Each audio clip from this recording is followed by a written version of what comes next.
semuanya, kembali kepada segmen podcast Fakultas Hukum Universitas Tanjung Pura yang dimana akan dipimpin oleh saya sendiri, Dewi Christine Diabora, yaitu tentang pengenalan etika Artificial Intelligence atau AI.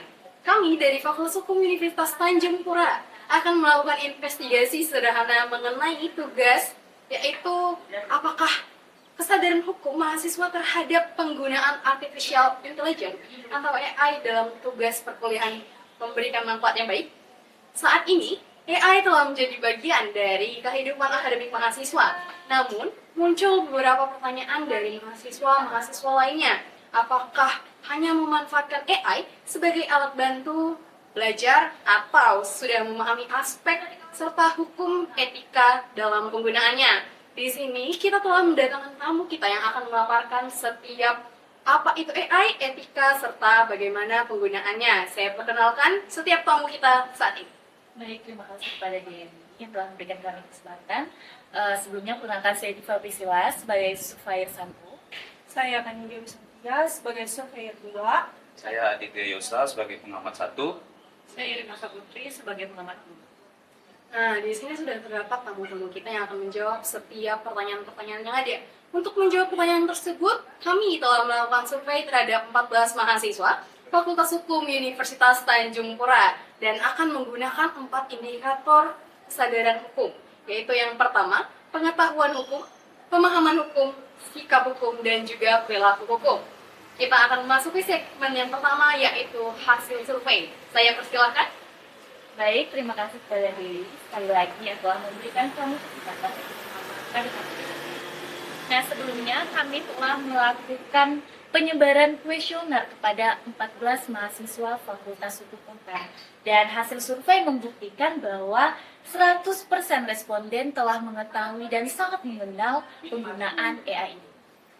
Berarti hasil survei ini menunjukkan kalau pengetahuan hukum pada tingkat yang tinggi karena seluruh respondennya mahasiswa ini mengenal AI dan manfaatnya berarti. Betul sekali, Pak. Baiklah, kemudian diketahui juga yaitu sebenarnya 50% dari penggunaan bagi mahasiswa ini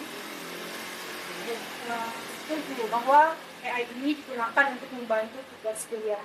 Kemudian terdapat juga 7,1% pendapat yang sangat setuju, kemudian 42,9% netral. Berarti artinya mayoritas mahasiswa itu kebanyakan menjadikan AI ini sebagai alat bantu dan juga sebagai alat untuk menyelesaikan tugas akademiknya ya. Baik, kemudian kami akan melanjutkan bahwa ada sebanyak 64,3% setuju bahwa mereka mengetahui bahwa AI ini sangat memahami, dengan menggunakan AI, mereka dapat memahami materi perkuliahan dengan lebih cepat. Kemudian ada 14,3%-nya mengatakan sangat setuju dan 21,4%-nya menganggap hal tersebut netral. Kemudian untuk hasil survei juga menunjukkan bahwa ada 64,3% responden mengatakan setuju bahwa AI ini dapat meningkatkan produktivitas belajar dan kemudian ada 35,7% menganggap hal tersebut adalah hal yang sangat netral. Oh, berarti hasil survei ini menunjukkan bahwa mahasiswa memandang AI ini sebagai sarana yang dapat membantu proses pembelajaran lebih efektif dan efisien, berarti kan? Betul sekali. Nah, kita sudah membahas tentang bagaimana hasil survei yang telah dilakukan. Pada saat ini, kita akan memasuki ke dalam segmen yang kedua, yaitu analisis sikap hukum.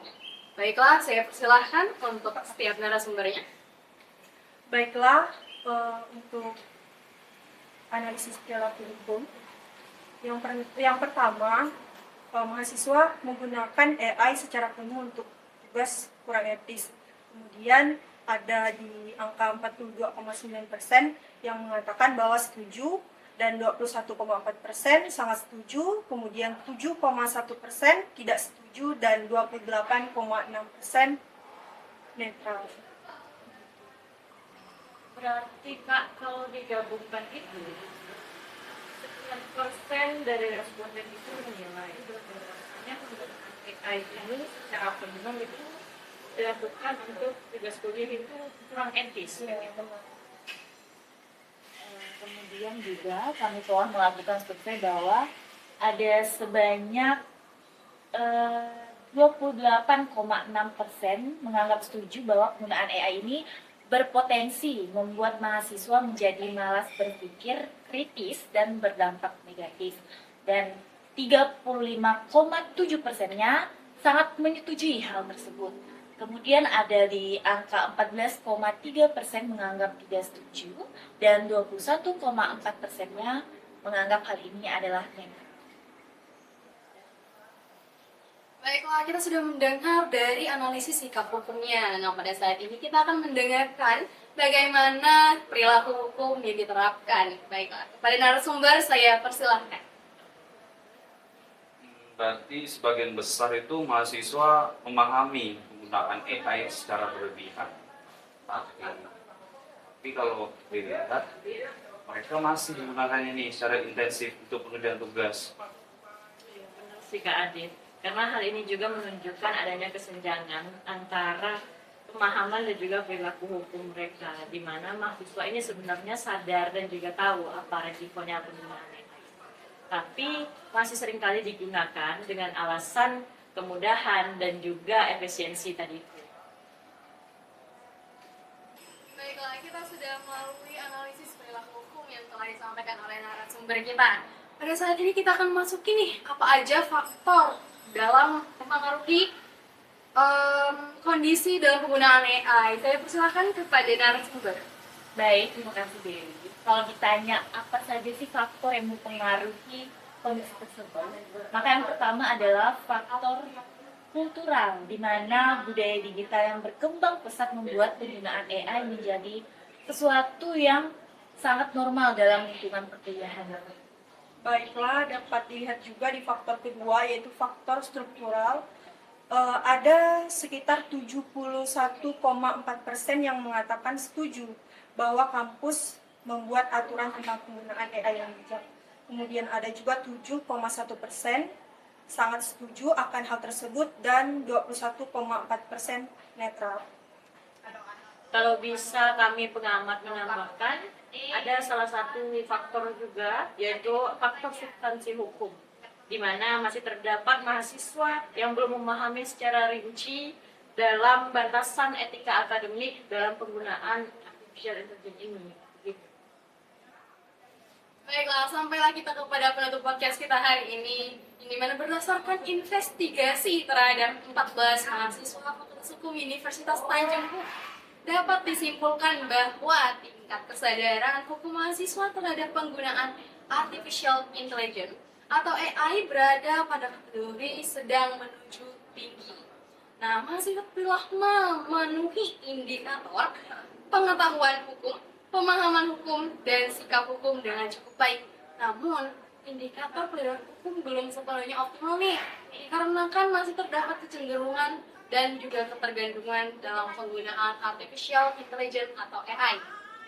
Pada saat ini, diperlukan edukasi serta pedoman yang jelas mengenai penggunaan artificial intelligence atau AI, agar teknologi dapat digunakan dan dimanfaatkan secara bijak, bertanggung jawab, dan juga mendukung kemampuan berpikir kritis mahasiswa.